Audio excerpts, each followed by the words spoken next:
Our swimmer performs basic timing in her breaststroke and is developing a good reach with the kicks. Swimmers will either have a leg action similar to the wedge kick, where the knees go out to the side followed by a kicking out with the feet, or a more effective whip kick, which is lower leg based with knees remaining close while the feet whip back to the start with the circular motion.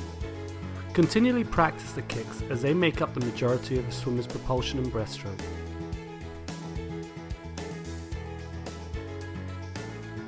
Remember that when lifting the head, this occurs before the kick and a glide always follows.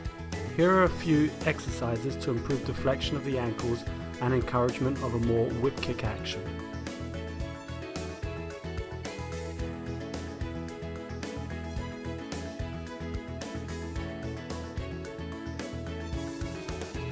When performing this exercise, focus only on the lower leg and slide the feet out along the wall before joining them together with a powerful kick. Keep the knees together.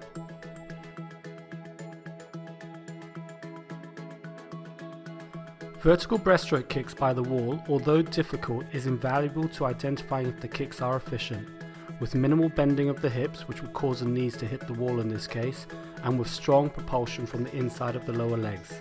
Try this exercise as close to the wall as possible, either holding it or not.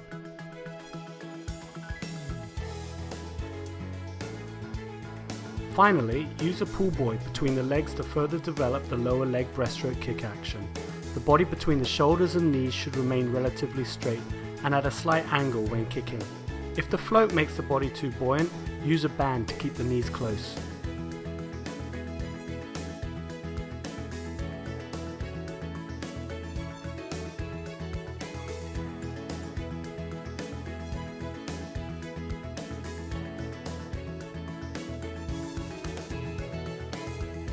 When looking at the arms, we should see an initial scoop with the fingers pointing down and elbows high.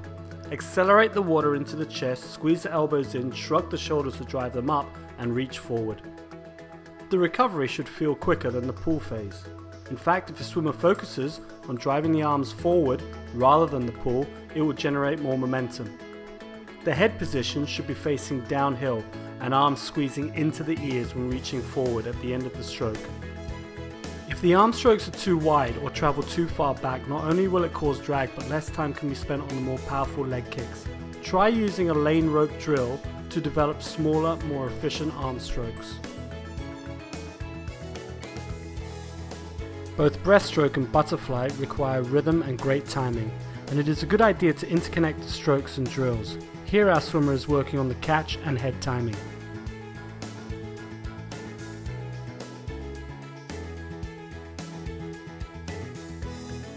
Next, we see it progress with the full stroke and the head timing.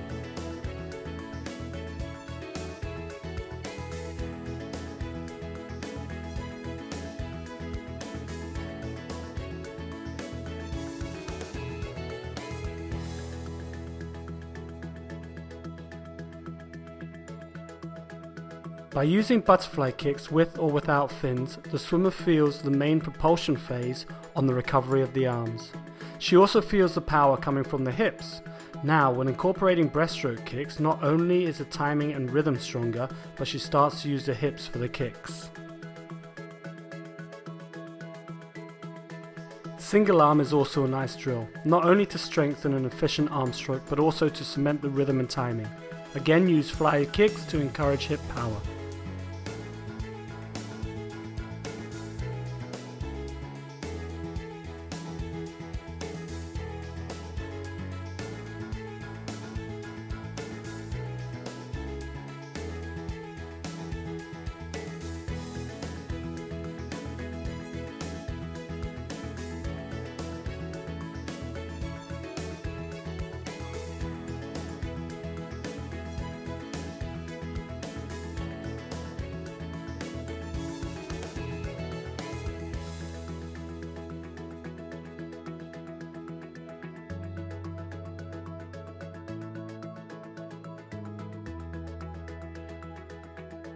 A good test to see if the head and legs have good timing is a no-arm breaststroke.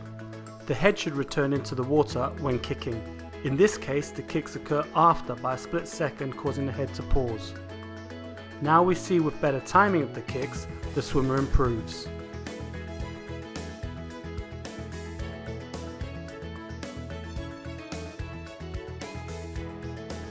Continue improving the timing with 3 kicks per stroke or 2 kicks per stroke. The drills we used in earlier levels to encourage a longer glide.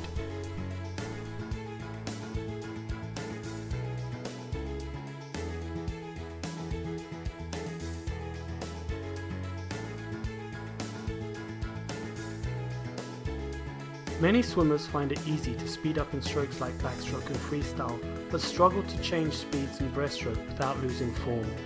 By improving the length of stroke, which in essence is how powerful the stroke is, the swimmer understands how to gain strength in the stroke. Continually practice least strokes per distance, which in this case is 25 meters.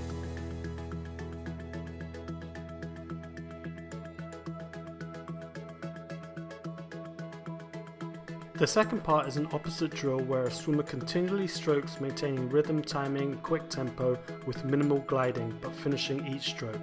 By understanding the power and tempo, and perhaps the limitations of overgliding or not gliding, the swimmer should be able to adjust speeds and power.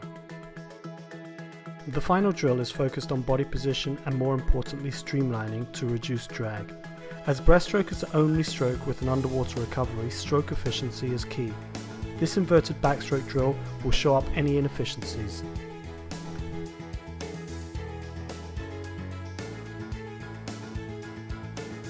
A breaststroke pullout is an underwater stroke usually performed after pushing off the wall or diving in the water. Practice these 3 stages, starting off with the push and glide. Squeeze the arms against the head with the face looking down. The second stage involves the arms and a stroke resembling a keyhole shape. In essence, it's a breaststroke pull continuing to push past the hips. Now put these 2 stages together. Push and glide for the count of 3. Arm stroke to the hip for another count of 3. On this second stage, the hips may feel inclined to move, creating a fly kick. This is allowed and often generates more propulsion. The third stage involves sliding the hands close along the body to limit drag and then shooting them forward at the kick and reaching out. With practice, these 3 stages of pull-out will have you coming up to the surface ready to swim the breaststroke. So again, the timing should be push, 1, 2, 3, pull, 1, 2, 3, kick, and up.